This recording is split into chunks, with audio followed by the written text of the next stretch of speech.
I would like to dedicate this video to my beloved granddaughter, Uma, who has already read all the books of Mrs.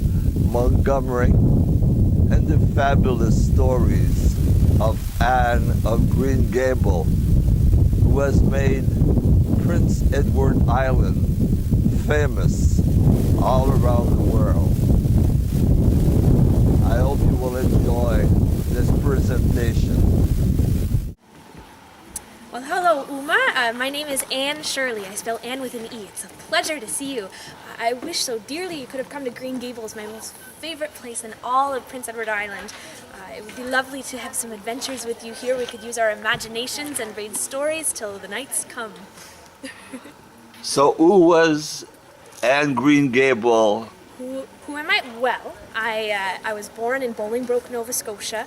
My parents died of the fever when I was quite young, and I was lucky enough to be adopted by Matthew and Marilla Cuthbert, a brother and sister here on PEI, and I just love living with them here. I get into all sorts of adventures with my school friends.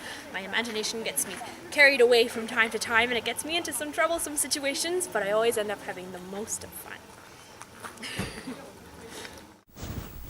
So this is the house of the cousin, and Mrs. Montgomery was living a short distance from here.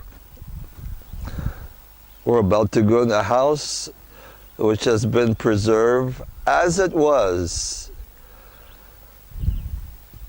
in the beginning of the 20th century. This is the author's grandfather's cousin's house. The author herself lived just on the other side of the woods, which are right on the other side of us there. And so she would come over to play all of the time, spend time here, and this house served as the inspiration for her novel, Anne of Green Gables. Did she actually slept in this room? Yeah, she would have stayed here every once in a while. Yeah.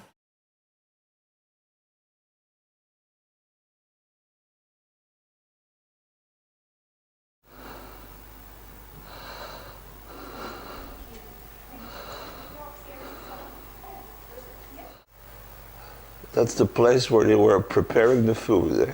That is the dairy porch. So basically any kind of messy chore you need to do, was done.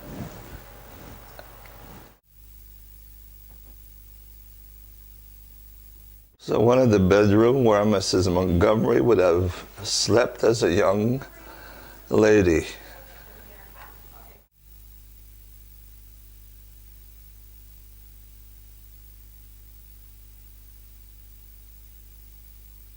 The raspberry cordial right there, in the right place in the shelf.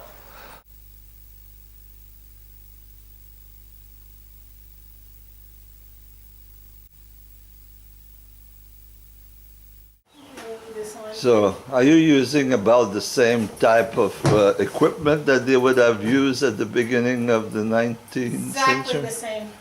Exactly the same. Exactly the same, with one exception. Part of her harness is nylon instead of leather. Okay.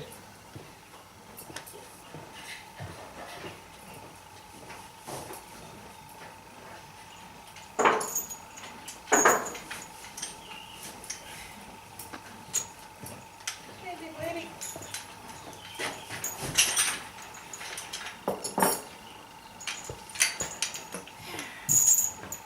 Fall down.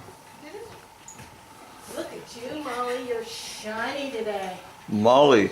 This is Molly. At the time of Mrs. Montgomery was living around here, everybody had a horse, right? Everybody would have had a horse, yes.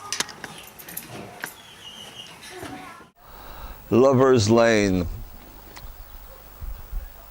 L.M. Montgomery wrote, "This evening I spent in Lover's Lane. How beautiful it was, green and alluring and becoming.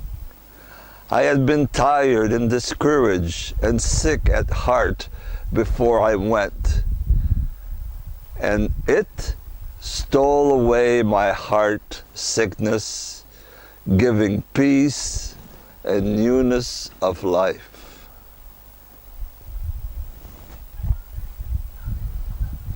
Quote from the select journals of L.M. Montgomery, entry of August 1st, 1909.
Ella Montgomery, at age 17, during her days as a student at the Prince of Wales College in Charlestown.